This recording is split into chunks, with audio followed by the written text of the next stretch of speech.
was a wonderful crack fiction that went out years ago that was writing out this particular theory that it was Ren Scarlett, wasn't it? Yeah, it was wonderful because Dad said internet searching.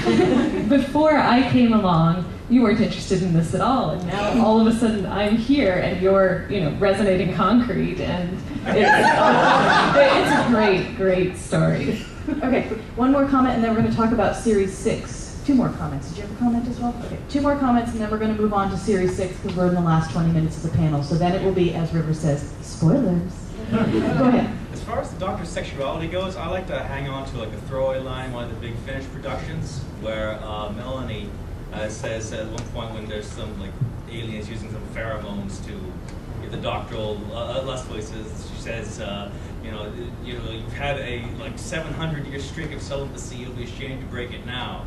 So I just sort of say like he was like when he was young, he had those children and grandchildren. Then for the whole like first 7 Doctors, he's just like no sex, and then. See, you're assuming that there's no sex with the first 7 Doctors. Yes, exactly. I like to do that. You can't do that. I would hit that like the fist of an angry god. We're glad that makes you happy, but if you think that the 5th Doctor and Nyssa and Tegan weren't getting busy in the TARDIS, yes, I think that. I actually think that Tegan and Nyssa were really TARDIS personally, but if the TARDIS is a rocket. Giant vibrator. Yeah, they did share a room, and Nyssa did build an enormous vibrator, is all I'm saying. That was an experiment. Science. Exactly. Success. Okay. You had a comment. I was recently having a conversation with my brother, and he was talking about how, especially in the new series, it seems like each Doctor has one kind of emotional theme. It very much seems like Chris Eccleston's Doctor is very much despair or sadness, and trying to just find something to believe in again. We call him PTSD. Yeah, PTSD. David Tennant would be just kind of denial. I'm sorry. I'm so sorry. Thank you, the oncoming storm. Please blow past us. And I'd say Matt Smith is kind of anger, if you really kind of look at it. Yeah. Do you guys Tennant was pretty angry. I mean, a lot. Tennant was shouty. He was shouty and emo. Yeah, but I mean, they made a big deal about his vengefulness and anger and the oncoming storm Martha Jones season. I mean, yeah. I guess my question was, do you feel like certain companions, even in the new series or the old series, have one kind of overarching emotional theme? Because I haven't thought about companions yet. To a certain degree, I think that is true. That the companions are often built to have certain overarching themes. So, of course, with Rose as the starting point, you have the overarching theme of I'm in love with the Doctor, and it's more or less reciprocated. With Martha, you have I'm in love with the Doctor, and he's not paying attention to me, the bastard. And with Donna, you have really? Skinny bloke? I don't think so. touch me and lose that hand. Lose that hand. Again. I think that, I mean, those are all romantic subplots, but all of those characters and Amy have, non-related to the Doctor emotional through arcs. And you look at Donna as someone who's, I think that both Rose and Donna are people whose lives have been disappointing and are trying to find something higher and more meaningful. I think that season 2 Rose is all about the romantic subplot. And season 1 Rose, actually not. It's all very subtextual with Eccleston until Jack shows up. But Jack skews everything. He's like gravity. and sexy gravity. Yeah, whereas Martha was about someone who was very she's a doctor. She was very competent on her own without the Doctor. And to some extent, how the Doctor skewed her. That he drew her off her life path. And I think that certainly we all like to ship the people we like to ship. But all of those women, and particularly Donna, had arcs of their own that weren't about how they sexually related or didn't relate to the Doctor. And I will say that Martha's leaving story, of all of Russell's companions, Martha had the best leaving story. Because she looked and said, I deserve more, and I deserve better. And she held her head up high and walked away to have adventures of her own. And that, especially after Rose, whose entree into the TARDIS is finally, as a caregiver to her mother, as a caregiver to her boyfriend, makes a choice for herself. I was deeply disappointed personally by the 2 times Rose being brought back, and both times all of her decisions were made for her by the men in her life. I miss Rose's agency, and the less said about the tragedy that happened to Donna, the better. I mean, that's Well, Donna's whole thing is about memory and understanding and but she knowledge doesn't and get loss to thereof. understand. Yeah, she I doesn't mean, remember. I still don't her understand growth. why they brought her back for the special and then didn't resolve or redeem that plotline. Because occasionally Russell screws up royally. I just really want to know the Women, yeah. justification because they paid Catherine Tate. So, you know. But I do think a lot of people, I always view the Ninth Doctor and Rose as romantic but platonic, but I still believe deep in my soul that the Doctor related to Rose and Martha exactly the same way. The difference is Rose took whatever she could get, and Martha asked for and demanded more. So it's not about how he treated them, it's about how they responded to him. And I actually think that was a good story to tell. I just really wish that the lessons the Doctor learns about his previous companion aren't always inflicted on the next companion. Does that make sense? And I wish the companions ended better. I don't like Rose or Martha or Donna's ending. I feel like they get weakened by the ending. Well, to be fair, in the classic series, they weren't always that good about She endings. remarried Sure, off sure, but you know, Jack was left a on a companion random too, and planet. he got his own show. Yeah. You know? Although, whenever they brought him back to Doctor Who, they basically gave him nothing to do. He'd come back to Doctor Who and he'd get to shoot things and get chained up in the basement and look pretty.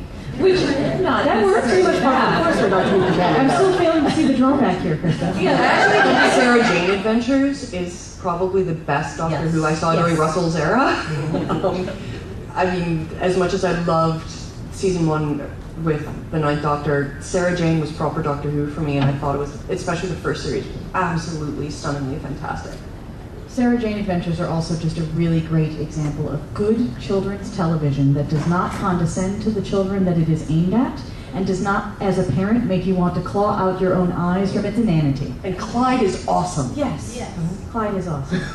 Okay, we have about 15 minutes left, so this is your last chance. If you do not wish to be spoiled for season 6, please exit at the back of the room.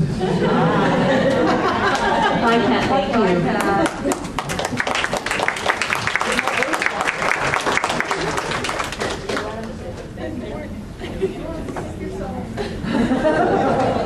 Save yourselves, quickly! Okay, let's talk about River. Are we all sitting comfortably? Oh, you're doing the wire imitation now. It happens. Okay, so let's give everybody just a second. Last We can chance. still say River Song How So Awesome. Yeah. We don't Okay. have to say it. Can we just? All right. Let's just begin. I love River Song so freaking hard. And also, my new motto for shopping: what would River wear? That woman has the best wardrobe I have ever seen. Oh, that for sure. And her Everything looks shoes, good. oh my God, her shoes. Well, and seeing a woman of a certain age having adventures and being, I mean, on American television, you hit 45 and you're done. Unless you're on a soap opera. Or playing someone's mom who's dying of cancer. Right. Well, when I say done, I mean not necessarily shooting aliens, running around in Louboutin heels, and traveling through time. Yeah. Being damn sexy while doing it. Oh, yes. Yes. Alex Kingston would turn straight women gay. She has fantastic hair. I'm sad she's not as ginger as she originally appeared. But I have consistently loved River, so I am not a River hater, I am a River lover. Okay, I just want to do a quick check. Has everyone seen all of the broadcast episodes for the first half of Series 6? Yes. Okay, does everyone know River's true identity? Yes. Okay, good. Then we are fully spoiled. Awesome. Oh my God, River is Amy and Rory's daughter. Ah! Best thing ever. Also, how awesome is Rory? That's know. dad. They missed a few lines, so if they'd had him find out before the doctor left, I would have loved to have him turn to the doctor and say, "You're not dating my daughter." Wait for it. Yeah. Give it time. I'm sure that they're going to sit down and have that. And what exactly are your expectations? What are your intentions toward my daughter? Yes. toward your eight-year-old What are your that's running prospects? around? Yeah. What are your prospects? Do you have a career plan? Well, I just kind of rattled through time and space, really. So you don't have a job then? Okay, you and then you. I'm just curious. You sound sound very excited that she is Amy and Rory's daughter. Are all of you happy with that? Yeah, I'm good with it. There were very many different ideas of what she could be. For a while, I was kind of hoping she would turn out to be the Ronnie, because that would also be kind of awesome, because I love the Ronnie as a character. Oh, that would be awesome. But I'm totally fine with her being Amy and Rory's daughter, because, you know, she's mostly got Rory in her, and a bit of Amy's sass, and I'm cool with that.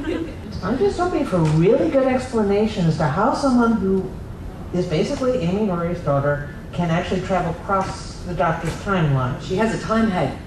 But I think the mystery of River is still there. Is she? Yeah. She's also got, doesn't she? But she does have a vortex manipulator. Yes. And is it Jax?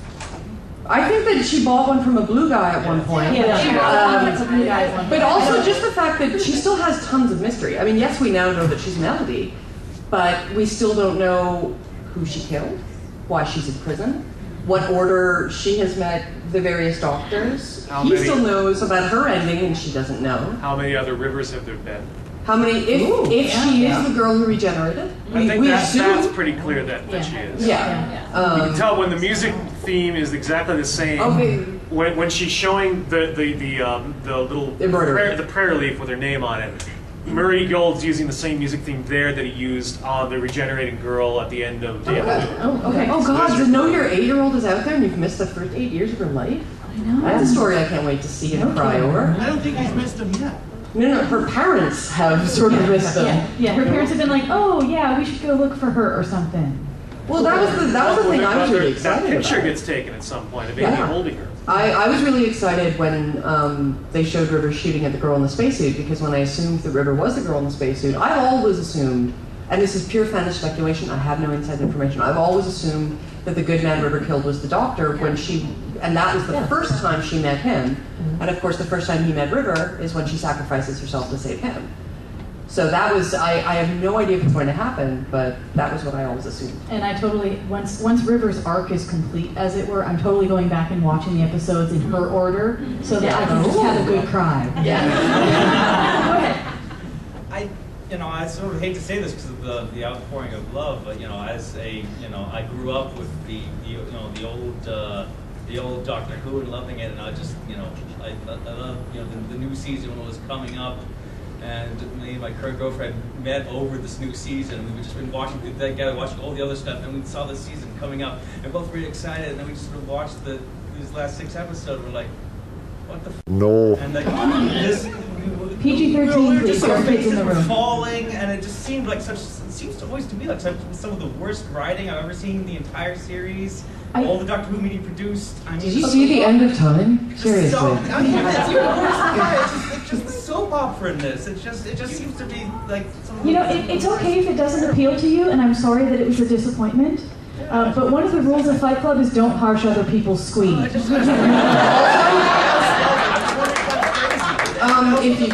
thing that I like about Doctor Who, don't like it, wait. Yeah, it'll The change. nature of change. Give it a year. Someone, I will change companions, will change doctors maybe at some point soon. The production team will change. Give it some time. I know It'll the change. Flesh two-parter, I think a lot of people, every time they've done a two-parter with the tech crew, whether it's the Satan Pit or, the one with the dead lesbian The on the ceiling. Silurians, Thank you. Yeah. Oh, the Silurians too. Oh my God, the Victorian lesbian detectives were the best thing ever.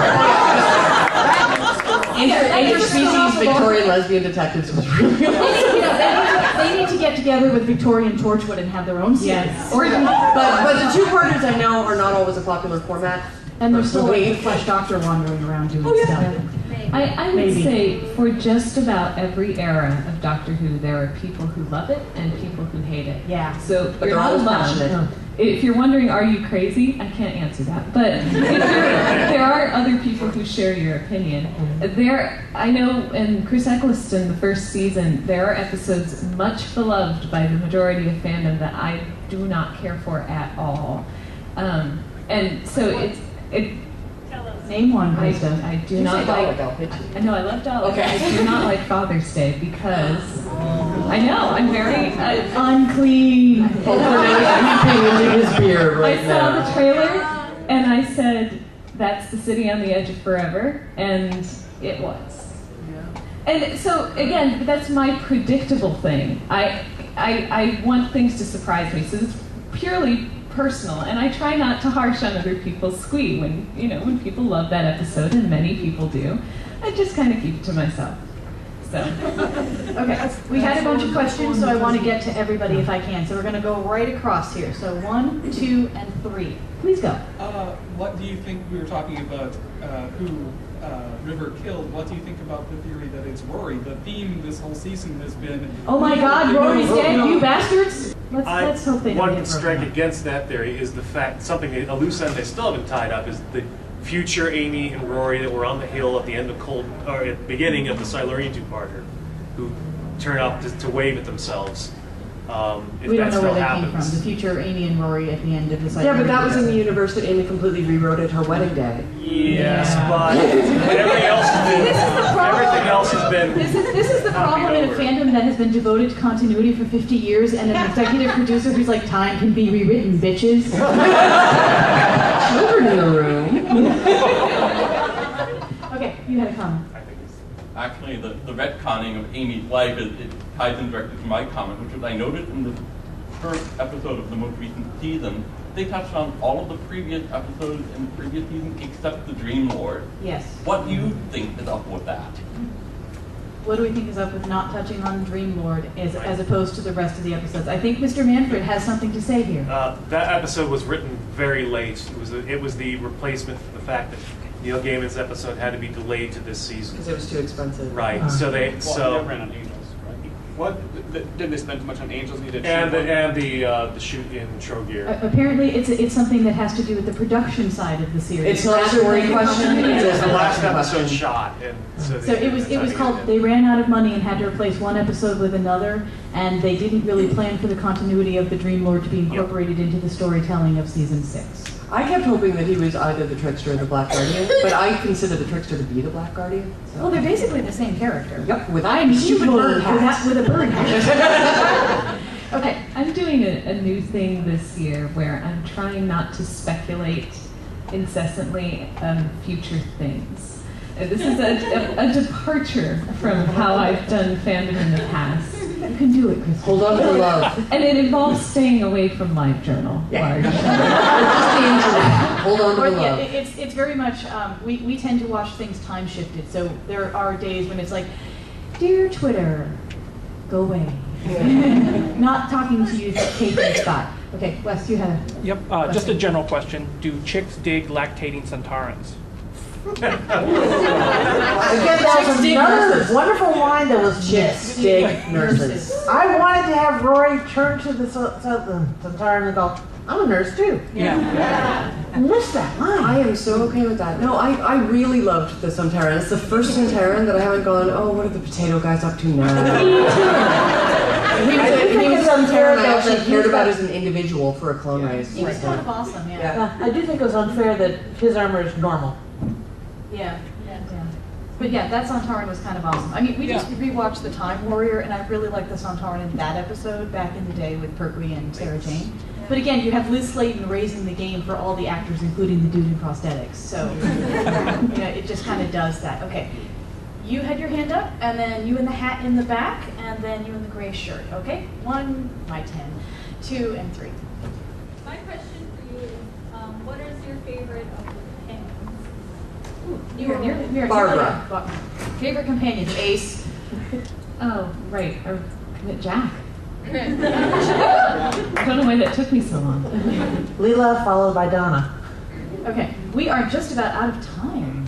Oh my Thank you. You've been goodness. a wonderful audience. Thank you, everybody. We have a signing coming up at 5 o'clock downstairs. That's where the signing table is. There will be many of us there. There will be copies of Chickstick Time Lords and Weedinistas for sale. They're available in the dealer room. Please come join us and have us scribble in your books, Dear eBay. Thank you all for coming. We love you. Yay, Doctor Who! Woo!